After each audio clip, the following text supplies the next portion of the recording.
Negara dengan iklim tropis seperti Indonesia ini sangat cocok untuk budidaya jamur tiram. Cara budidaya jamur tiram cukup mudah dan modalnya pun tidak begitu banyak.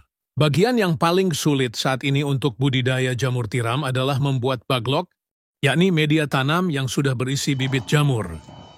Namun gak perlu khawatir jika Anda baru pertama kali terjun di dunia jamur tiram, sementara untuk urusan baglok yang sudah siap tumbuh, bisa pergi ke orang lain terlebih dulu.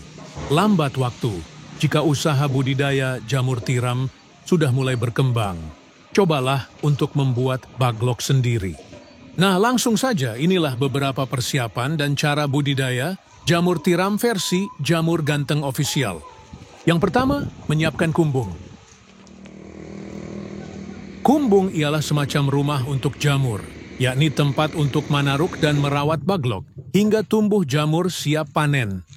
Di dalam kumbung tersebut terdapat rak yang bertingkat, biasanya terbuat dari kayu atau bambu, dindingnya bisa menggunakan papan atau paranet.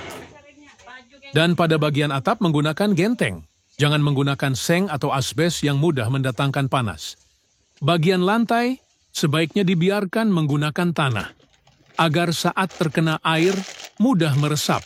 Sedangkan untuk ukuran rak, bisa Anda sesuai sendiri tergantung ukuran kumbung dan baglok yang akan dibudidaya. Namun idealnya ketinggian ruang sebaiknya tidak kurang dari 40 cm. Rak bisa dibuat 2 hingga 3 tingkat lebar. Rak 40 cm dan panjang setiap ruas rak 1 meter. Setiap ruas rak bisa memuat 70 hingga 80 baglok. Kemudian menyiapkan baglok. Perlu kalian tahu, kualitas baglok yang bagus sangat mempengaruhi pertumbuhan dari jamur itu sendiri. Baglok ialah media tanam untuk meletakkan bibit jamur yang terbuat dari serbuk gergaji. Serbuk kayu tersebut dimasukkan ke dalam plastik berbentuk silinder dan pada ujung plastik diberi lubang, di mana lubang tersebut nantinya jamur tiram akan tumbuh keluar. Saat ini baglok jamur tiram YJ berbobot 1 kg dijual, kisaran harga 3.000.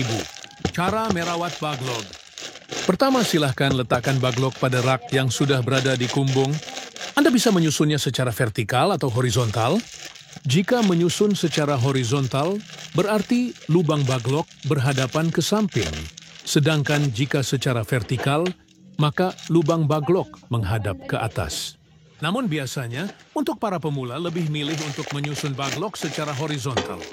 Hal ini dilakukan agar tidak ada air yang masuk secara berlebihan saat nyiram baglok dan proses panen pun bisa lebih mudah. Kapan penyiraman dilakukan? Penyiraman penyemprotan dilakukan setelah panen pertama jamur tiram. Baru dilakukan. Penyiraman biasanya dilakukan sebanyak 3 kali dalam sehari. Lakukan penyiraman dengan sprayer atau sistem kabut frekuensi. Penyiraman 2-3 kali dalam sehari tergantung suhu dan kelembaban kumbung. Proses panen. Inilah proses YG terakhir, yakni panen budidaya jamur tiram.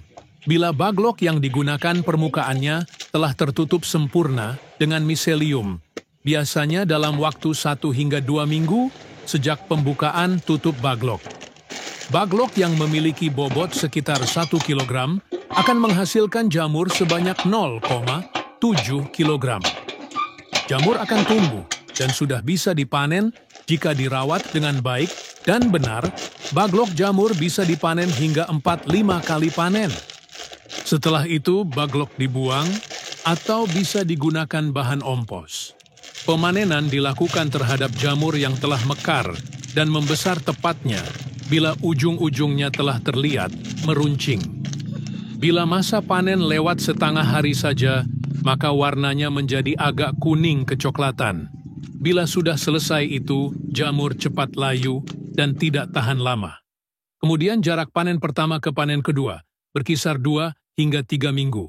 Semoga bermanfaat dan barokah. Amin, amin, amin.